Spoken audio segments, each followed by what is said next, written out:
मुसलमानों पे बार बार कांग्रेस के हुकूमतों में हुआ है। यूपी में सब जानते हैं पीएसी क्या करती थी। इसमें कांग्रेस के जो एलीट मुसलमान लीडर थे वो भी शामिल थे। उन्होंने 60-70 साल तक अपनी आवाज़ नहीं उठाई कि इस सिस्टम को बदलना ज़रूरी है।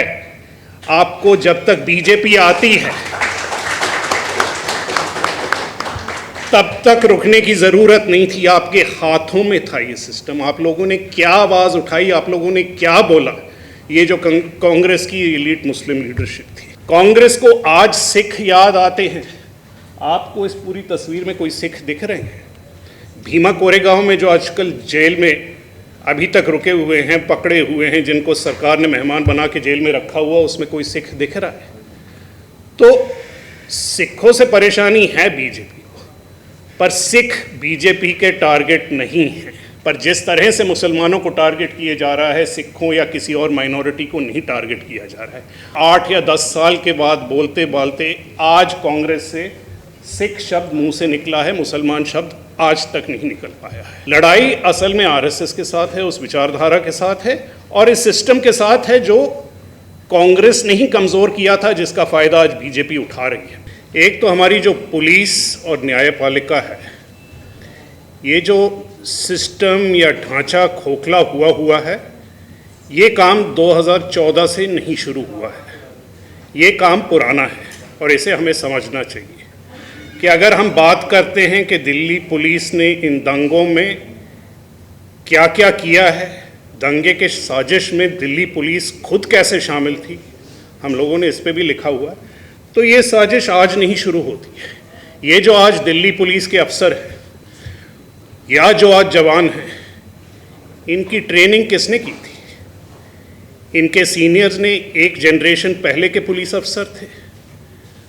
हमें इतिहास भूलना नहीं चाहिए। आज 40 साल हो रहे हैं 84 के दंगों से। दंगे नहीं थे, कत्लेआम थी सिखों की। दिल्ली में 3000 लोग दिल्ली में मरे थे, 10,000 देश में मरे थे। जिन जिन पुलिस वालों ने सिखों को निहत्था किया था, जिन जिन ने कांग्रेस के साथ मिल के शामिल हो के ये कत्लेआम में हाथ बटाया था, उनको प्रमोशंस मिली थी। उनको बाद में ऐसे पद मिले थे जिससे उनका फ़ायदा हुआ था। इन पुलिस वालों को देख के आज के पुलिस वालों ने क्या सीखा है कि जो पॉलिटिकल हुकूमत हमें कहती है, न्याय या हमारा कॉन्स्टिट्यूशन जो कहता है वो नहीं, जो पॉलिटिकल हुकूमत हमें कहती है अगर हम वो करेंगे तो हमारा फ़ायदा है। ये एक सीधी सोच है हमारी सिस्टम की। ये सोच 2014 में नहीं शुरू होती है, ये सोच पुरानी सोच है।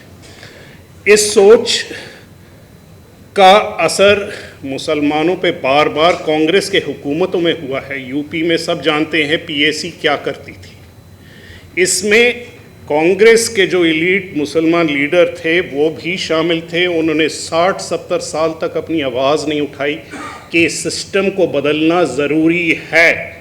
आपको जब तक बीजेपी आती है तब तक रुकने की ज़रूरत नहीं थी। आपके हाथों में था ये सिस्टम। आप लोगों ने क्या आवाज़ उठाई, आप लोगों ने क्या बोला। ये जो कांग्रेस की एलीट मुस्लिम लीडरशिप थी। जहाँ तक अपने न्यायपालिका की बात है, हमने 84 में देखा है, उसके बाद 2002 में जो गुजरात में हुआ है, पुलिस वालों ने नरेंद्र मोदी के होते हुए वही काम किया जो 84 में दिल्ली में किया था। और वहाँ पे गुजरात में जो कुछ हुआ है, जिन जिन पुलिस वालों ने बजरंग दल, वीएचपी को अपना काम करने दिया, मुसलमानों को मारने दिया, उन सबको पोस्टिंग्स दी हैं। उन सबको आज तक कुछ दिल्ली में सीबीआई के हेड बने हैं, कुछ कश्मीर में गवर्नर बने हैं, सबको इनाम मिले हैं। जो चंद 4 या 5 पुलिस अफसर थे गुजरात में जिन्होंने अपना काम सही तौर से किया था, सबको सर्विस में तंग किया गया है, कईयों को नौकरी से निकाला गया है, कईयों पे केसेस हुए। ये हमारा सिस्टम है।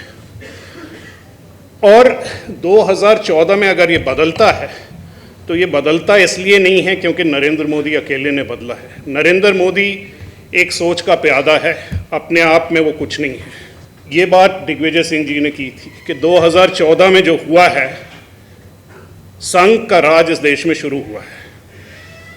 और संघ एक ऐसी ऑर्गेनाइजेशन है जिसकी बात उन्होंने खास खुल के की है कि उन्होंने मुसलमानों को उसी तरह टारगेट बनाया है जिस तरह से हिटलर ने यहूदियों को टारगेट बनाया था।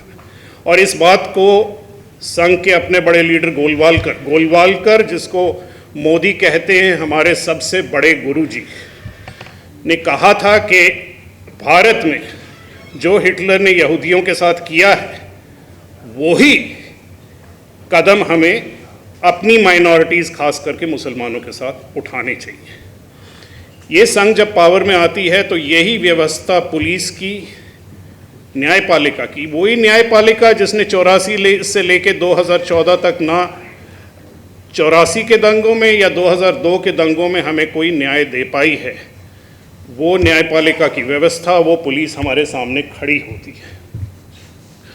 उसके बाद जो होता है, तभी आई थिंक शाहरुख हमारे वकील उन्होंने जिक्र किया कि इस सब को देखते हुए कि संघ की ये सच्चाई है कि मुसलमानों को टारगेट करना है, हमारी जो पॉलिटिकल ऑपोजिशन है, जो हमारे पॉलिटिकल दायरे हैं, इसने हिम्मत नहीं दिखाई है। कांग्रेस को आज सिख याद आते हैं। आपको इस पूरी तस्वीर में कोई सिख दिख रहे हैं? भीमा कोरेगांव में जो आजकल जेल में अभी तक रुके हुए हैं, पकड़े हुए हैं, जिनको सरकार ने मेहमान बना के जेल में रखा हुआ, उसमें कोई सिख दिख रहा है? तो सिखों से परेशानी है बीजेपी को, पर सिख बीजेपी के टारगेट नहीं हैं। वो तो बल्कि चाहते हैं कि सिख हमारे साथ आके जुड़े। सिख खुद नहीं जुड़ रहे हैं, वो अलग बात है, पर जिस तरह से मुसलमानों को टारगेट किया जा रहा है, सिखों या किसी और माइनॉरिटी को नहीं टारगेट किया जा रहा है। और दुम दबाए 8 या 10 साल के बाद बोलते बोलते आज कांग्रेस से सिख शब्द मुंह से निकला है, मुसलमान शब्द आज तक नहीं निकल पाया है। लड़ाई असल में आरएसएस के साथ है, उस विचारधारा के साथ है और इस सिस्टम के साथ है जो कांग्रेस ने ही कमज़ोर किया था, जिसका फ़ायदा आज बीजेपी उठा रही है पूरी तरह से। इस विचारधारा का आज फ़ायदा जो आरएसएस उठा रही है, मुझे रोज़ अपने अफसर से दफ्तर से दिखता है। हमारा कारवां का दफ्तर झंडेवाला में है। मैं जब खिड़की खोलता हूँ तो पीछे एक ही बिल्डिंग दिखती है, एक 12 मंजिली बिल्डिंग है, नई बिल्डिंग है, 3 टावर हैं उसके, हर एक टावर में 5 लिफ्ट हैं, 80 कमरे हैं, एक पेंट हाउस है। उस पेंट हाउस में आज मोहन भागवत नाम का आदमी पधारेगा, आज रात को पधारेगा।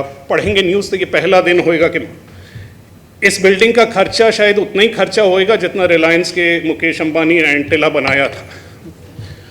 वो खर्चा किसने किया है, ये पैसे कहाँ से आए हैं, इसकी क्या अकाउंट है, क्या अकाउंटेबिलिटी है, आरएसएस जो अपना काम करती है वो कैसे करती है, इसका किसी के पास कोई जवाब नहीं है। ये एक ऐसी संस्था है जो अकाउंटेबिलिटी के बाहर है।